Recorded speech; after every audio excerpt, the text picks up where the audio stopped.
First of all, the EPAC TV News welcomes. Numit mangani henjilak Amerika gi Los Angeles to akiba pang sak lib umangi may kananaba. La kayarak an hot na basung masi pawakan mangam dan area matari.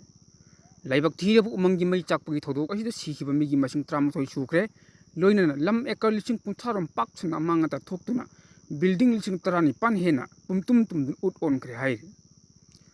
Hiram masigi matang da scientist na pongdora pagi matung ina Los Angeles to akiba pang sak lib umangi may kahena tam tira basi mahusagi khalchaun kai thak maramna ikang thokpodagi akang mu umang oibagi loinana mafam masida chawrona pungda kilometer 30 dagi nifu phawbagi changda kanna sitliba nungsit asina maram oiraga umangi tam thirba mayesi hojik phabu muthat pangamdabani mayesi amuk hen akiba gi saklong lorkhigani hainasu akang aisingi mot pir America gi Los Angeles haiba chakhotaba mafam masi umang kaya gi marakta leiba yamna phajaraba city amani adu bahau ki sei khara chi da nong ta ba gi chang nem ki maramna mafam masida leibu umang ayam ikang kang ba amadi horibu upal gopal sing na pi sing matam sang kangduna lak maram oiraga sathi ba mai chak gi thodu si tholakpan adu bu mafam masida nong phajana ani ahum lak chu labadi umang da kan mangam da pak chan chak liba mai si soidana kan mangam gani haina su akhang ai sing mot piri akan mamong chak liba mai si ne maram oiraga Los Angeles ta leiba mi lak amagal sing marphurum saphagada mafamda thaidok tuna thamgre adu yum school college amadi building sing trani pan hena sakkhibag loinana public property yam chauna punna $1 million chameng khairong gi changde lan thumang takhangre haina su report asin makhatare chawrakna pungda amukta da ekar lising trani pan lom chakna mai chakliba oibana America government gi leijaba thona pumma puthok hotna basu mai kan hoji phobung ngamdri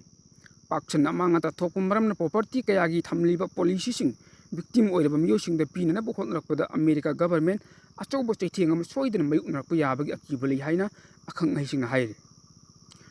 marilina ba tupa pawamuna mai chakpagi khudong chablo dur miyo kharana lantum hubagi thabakan chathanari Los Angeles ta numit mangani chupna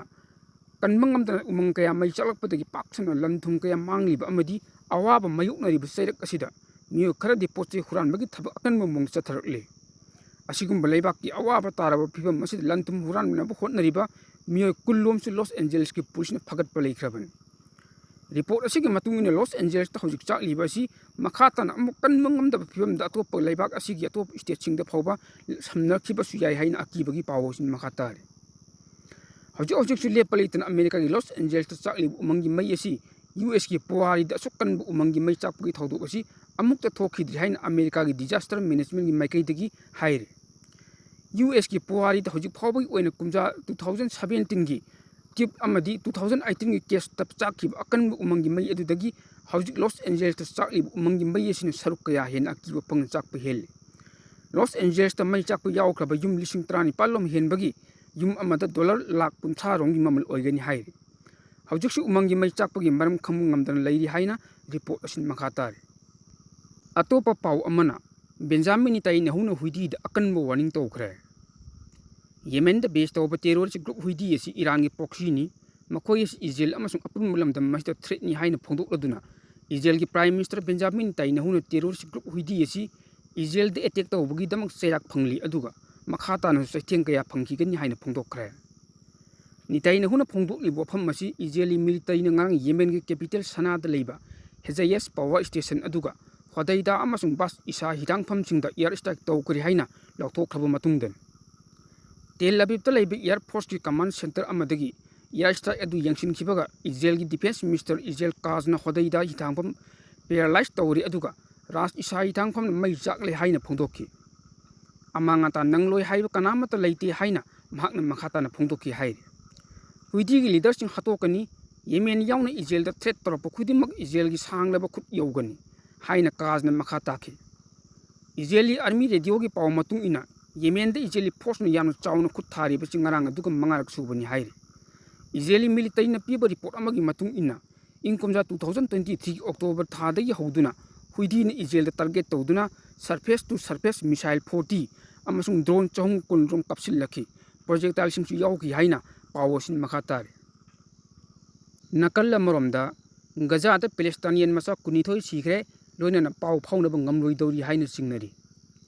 Gaza Strip की मफम कयादा Israeli military अकन्म attack चथबदा journalist अमा यावना Palestinian यामद्रबदा कुनिथोय सीखरे अमसुंग थावगी अवाटपा लेबना मरम ओइरगा ई पाव फाउनबगी उपाय पुमता तत्लबा याय हाइना सिंगनरी Gaza की civil defence ना पीबा पाव अमगी मतुंग इना Gaza City की सुजया लमदमदा मियोंग ग्रुप अमा अमसुंग युम अमद एयर स्ट्राइक तौबदा मिनी पान सीखी अमसुंग कया अमल तमथीन असु ओपन नंगी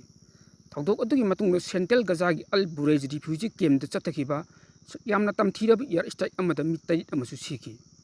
Gaza Strip की खारमदा लेबा खान यूनिस्टा नसर हॉस्पिटल की मेडिकल ऑफिशियल सिंगना फोंदोरखिबा पाव अमगी मतुंग इनदी सिटी असिगी मफम कयाद एयर स्ट्राइक अमसुंग आर्टिलरी कपसिलपगी थबक चतखरबा मतुंगदा हक्चांग मरी रिकवर तौखी अल नुसैरतसु सैद नबान कोबो जर्नलिस्ट अमा यावना मी अहुम सीखी नबान सीखिबा असि थारगा इन 2023 अक्टोबर की तंग 8 तगी थोखिबा लाल असित सीखिबा जर्नलिस्ट मसिंग चनी अहुम योग्रे हाइना Gaza द सरकार की मीडिया ऑफिस ना हाइरी मरक असिदा Gaza द थावगी अवाटपा यामना चावना लेबा मरमना इंटरनेट अमसुंग लैंडलाइन यावना कम्युनिकेशन सर्विस पुमता तत्खिबा याबगी फिबमदा लैरे हाइना Gaza की communication minister Abdul Razzaq al नतासाना फोंदोखरे